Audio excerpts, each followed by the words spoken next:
എടാ ഒരു അർജൻറ്റ് കാര്യമുണ്ട്, ഒരു 10 കിട്ടിയാൽ മതി. ഞാൻ വൈകുന്നേരം തന്നെ തരാം.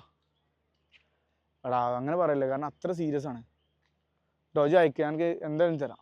എടാ ജി നമ്മൾ ചെങ്ങായി അല്ല, അതുകൊണ്ടാണ് കേട്ടോ. Okay okay. അതായത് ഈ രീതിയിലുള്ള കോളുകൾ നിങ്ങൾക്ക് ഭയങ്കരമായിട്ട് വന്നുകൊണ്ടിരിക്കുന്നുണ്ടാവും ചില സമയങ്ങളിലൊക്കെ അല്ലേ. അത് അത്ര സീരിയസ് ആണ്, ഹോസ്പിറ്റൽ കേസാണ്, അല്ലെങ്കിൽ അതാണ് ഇതാണെന്നൊക്കെ പറഞ്ഞിട്ട് പച്ച നോണ പറഞ്ഞിട്ട് നമ്മളെ കയ്യിൽ ഇനി സത്യമാണെങ്കിലും നമ്മളെ കയ്യിൽ നിന്ന് പൈസ വാങ്ങുന്ന അങ്ങനത്തെ കുറേ സുഹൃത്തുക്കളുണ്ടാവും. സാഹചര്യത്തിൽ സമ്മർദ്ദം മൂലം കടം വാങ്ങേണ്ടി വരുന്ന ആളുകൾ, ഇനി അതല്ല സ്വന്തം ജീവിതത്തിൻ്റെ ദൂർത്ത് ശൈലി കാരണം കൊണ്ട് കടം വാങ്ങേണ്ട ആൾ.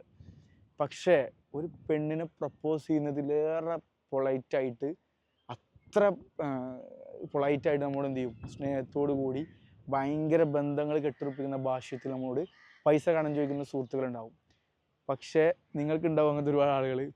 ആ ഒരു പൈസ കിട്ടിക്കഴിഞ്ഞ് കഴിഞ്ഞാൽ പിന്നെ പോലെ വാലും ഉണ്ടാവില്ല, തുമ്പും ഉണ്ടാവില്ല, ഫോൺ വിളിച്ചെടുക്കില്ല, ചിലപ്പോൾ നമ്മളെ നമ്പറിനെ ഡിലീറ്റ് ചെയ്ത് വെക്കും അല്ലേ. അപ്പോൾ സാമ്പത്തികമായിട്ടുള്ള ഇടപാടുകൾ നടത്തുന്ന സമയത്ത് സൂക്ഷിക്കുക, പ്രത്യേകിച്ച് യാത്രകൾക്കിടയിൽ. അങ്ങനത്തെ ഒരുപാട് അനുഭവങ്ങൾ ഒരുപാട് ആളുകൾക്ക് ഉണ്ടാവും. ഞാൻ കമൻറ്റ് ചെയ്യാനൊന്നും പറയുന്നില്ല, നിങ്ങൾ സൂക്ഷിക്കുക. എന്തായാലും എല്ലാവരുടെയും യാത്രകൾ മനോഹരമാകട്ടെ.